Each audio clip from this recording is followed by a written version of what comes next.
Welcome to Magic Tale World, where every story comes alive with wonder.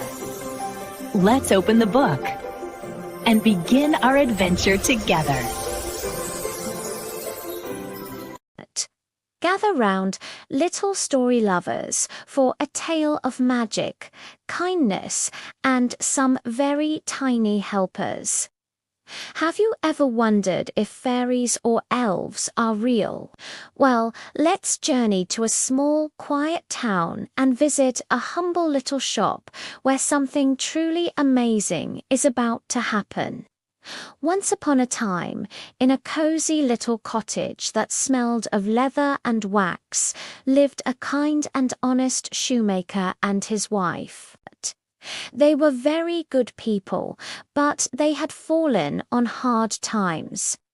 Day after day, the shoemaker worked diligently, cutting and stitching, but they grew poorer and poorer.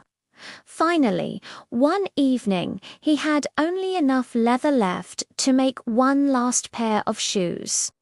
With a heavy heart, he carefully cut the leather, laying out all the pieces on his workbench, ready to be sewn together in the morning. He sighed, said his prayers, and went to bed, hoping for a better day. He couldn't have imagined what he would find when the sun rose. The next morning, the shoemaker went to his workbench, and his eyes opened wide in astonishment. There, sitting perfectly on the table, was a magnificent pair of shoes. They were stitched so finely, so beautifully, that they looked like they were made for royalty. Every single stitch was perfect, and the leather shone brightly. It was a masterpiece. He called his wife, and she gasped in delight.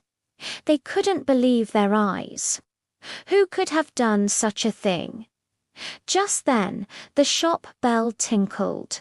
A wealthy customer came in, saw the incredible shoes, and was so impressed by the quality that he paid double the asking price. The shoemaker was overjoyed. With the money, he could buy enough leather for 2 new pairs of shoes. That evening, just like before, he cut the leather for 2 pairs and left the pieces on his workbench. He was curious, but also very tired, so he went to bed. And once again, when morning came, what did he find? 2 more pairs of exquisitely made shoes, even more beautiful than the first.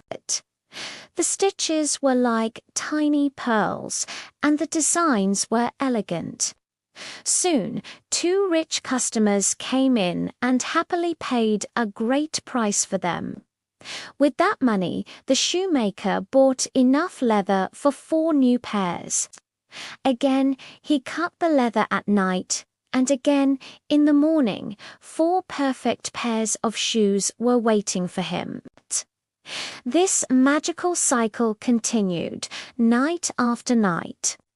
Whatever leather he prepared in the evening was transformed into wonderful shoes by morning. The shoemaker and his wife were no longer poor. They became quite famous, and customers from all over the land came to buy their fantastic shoes. They were happy and grateful, but also very, very curious. Who were these mysterious helpers who came every night? One evening, just before Christmas, the shoemaker said to his wife, "We can't just keep taking without knowing who to thank. Let's stay awake tonight and hide. We must see who is helping us." His wife thought it was a wonderful idea. So they lit a small candle, left the door to the workshop ajar, and hid behind a curtain in the corner of the room. They waited patiently, their hearts thumping with excitement. As the clock struck midnight, the workshop door creaked open in tiptoed to tiny little elves. They were no bigger than dolls, and they were completely bare, with no clothes to keep them warm. They hopped and skipped over to the workbench, not noticing the shoemaker and his wife watching them. With their nimble little fingers, they began to work. Tap, tap, tap went their tiny hammers. Stitch, stitch, stitch went their little needles. They worked so fast, their hands were just a blur. They sewed and hammered and polished until all the shoes were finished. The shoes gleamed in the candlelight. Then, just as quickly as they had arrived, the two little elves tidied up the bench, hopped off the table, and scurried away into the night. The shoemaker and his wife looked at each other, their faces filled with wonder and gratitude. "Those dear little elves have made us rich," said the wife. "We must do something to thank them. They have no clothes and they must be so cold." "You are right," said the shoemaker.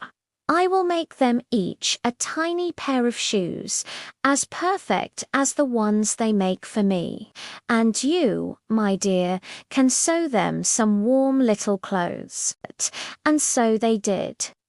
The wife sewed two tiny handsome shirts, two little pairs of trousers, and two warm little coats. She even knitted two pairs of cozy socks and two little pointed hats. Meanwhile, the shoemaker crafted two pairs of the most delicate little shoes, complete with tiny buckles. Everything was ready. On Christmas Eve, instead of leaving out leather, they arranged the beautiful gifts on the workbench. They laid out the tiny clothes and the little shoes, all neat and tidy. Then they hid behind the curtain once more, eager to see what the elves would do. At midnight, the two little elves came scampering in, ready to work. But when they jumped onto the bench, they saw the clothes and shoes instead of the leather. Their eyes grew wide with surprise and then sparkled with joy. They giggled and clapped their tiny hands. Quickly, they put on their new outfits. The shirts fit perfectly, the trousers were just right, and the coats were so snug. They pulled on their socks, slipped on their new shoes, and popped the little hats on their heads. They looked so smart and dapper. They were so happy that they began to dance and sing. They skipped and twirled all over the workbench, singing a little song. "Now we're boys, so fine to see. Why should we longer cobblers be?" They danced right out of the workshop and out the door into the starry night. The shoemaker and his wife never saw the little elves again. But that was all right. The elves' magical help had brought them good fortune, and they continued to prosper for the rest of their lives. Always remembering the two kind little helpers who had changed their world, and they always made sure to share their good fortune with others, being as kind and generous as the elves had been to them. And that, my friends, is the story of the clever shoemaker and the kind-hearted elves. It teaches us that kindness is always rewarded, sometimes in the most magical of ways. Did you enjoy our story time today? If you did, please give this video a big thumbs up, and don't forget to share it with your friends who love stories too. For more enchanting tales and wonderful adventures, make sure you hit that subscribe button and ring the notification bell. Thanks for watching, and we'll see you in the next story. Bye-bye.